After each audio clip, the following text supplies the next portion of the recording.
नमस्कार, चलिए सुनते हैं भीष्म साहनी जी की लिखी कहानी बोलता लिहाफ। गहरी रात गए एक सौदागर घोड़ा गाड़ी पर बैठकर एक पड़ाव से दूसरे पड़ाव पर जा रहा था। बला की सर्दी पड़ रही थी और वह ठिठुर रहा था। कुछ समय बाद एक सराय के बाहर घोड़ा गाड़ी रुकी।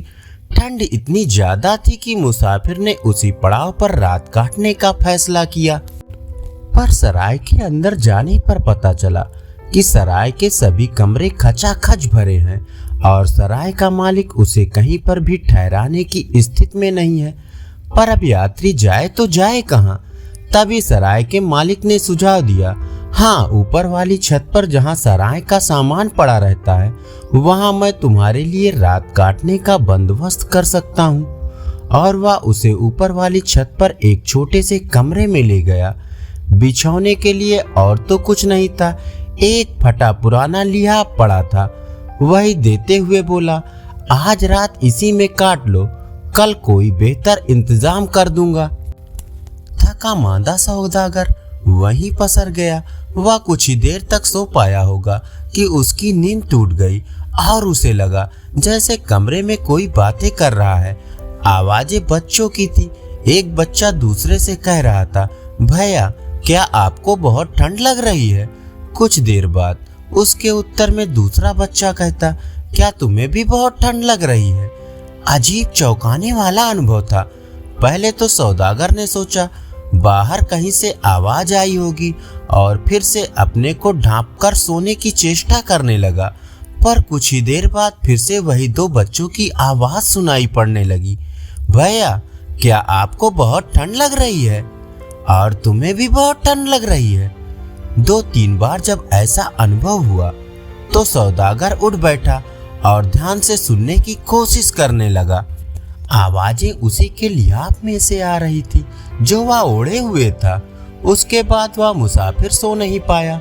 जब नींद गहराने लगती तो बच्चों की आवाजें जगा देती। वह परेशान हो उठा, पर करे तो क्या करे? सौदागर को इस बात का भी डर लगने लगा था कि सराय के मालिक ने कोई जादुई ओढ़नी उसे जानबूझकर ना दे दी हो। उसने रात बड़ी परेशानी से काटी। दूसरे दिन प्रातः वह बौखलाया हुआ सराय के मालिक के पास गया। तुमने मेरे साथ धोखा किया है। ऐसा लिहाफ मुझे दिया कि मैं रात भर सो नहीं पाया, रात भर जागता रहा। और उसने अपना अनुभव कह सुनाया। उसकी कैफियत सुनकर खुद सराय का मालिक हैरान रह गया।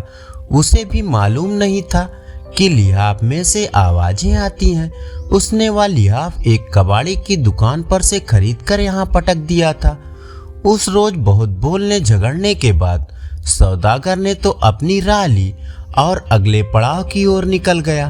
पर सराय के मालिक ने आज जानने के लिए कि बोलता लिहाफ उसके पास कैसे पहुंच गया, वह उसी दोपहर लिहाफ उठाए उस कबाड़ी की दुकान पर जा पहुंचा।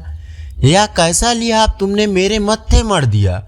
इसे ओढ़कर तो कोई सो ही नहीं सकता। इसमें से आवाजें आती हैं। कबाड़ी लिहाफ का भेद जानता था। हाँ, मैं जानता हूँ आवाजें आती थी, पर मैंने सोचा तुम अपनी सराय में ले जाओगे तो आवाजें आनी बंद हो जाएंगी। फिर कबाड़ी बोला, यह लिहाफ 2 छोटे छोटे बच्चों का था। इनमें वे सिकुड़े एक दूसरे से चिपटे पड़े रहते थे। दोनों एक टूटी फूटी कोठरी में रहते थे। उनके माँ बाप उन्हें छोड़कर कहीं चले गए थे, फिर लौट कर नहीं आए। दोनों बच्चे जैसे तैसे अपने दिन बिता रहे थे कि एक दिन कोठरी का मालिक पहुंच गया। वह डराने धमकाने और कोठरी का किराया तलब करने लगा और फिर यह लिहाफ बगल में दबा लिया और दोनों बच्चों को कोठरी से धकेलकर बाहर निकाल दिया।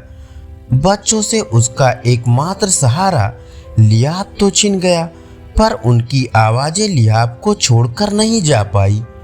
धन्यवाद। अभी आप सुन रहे थे भीष्म साहनी जी की लिखी कहानी बोलता लिहाफ।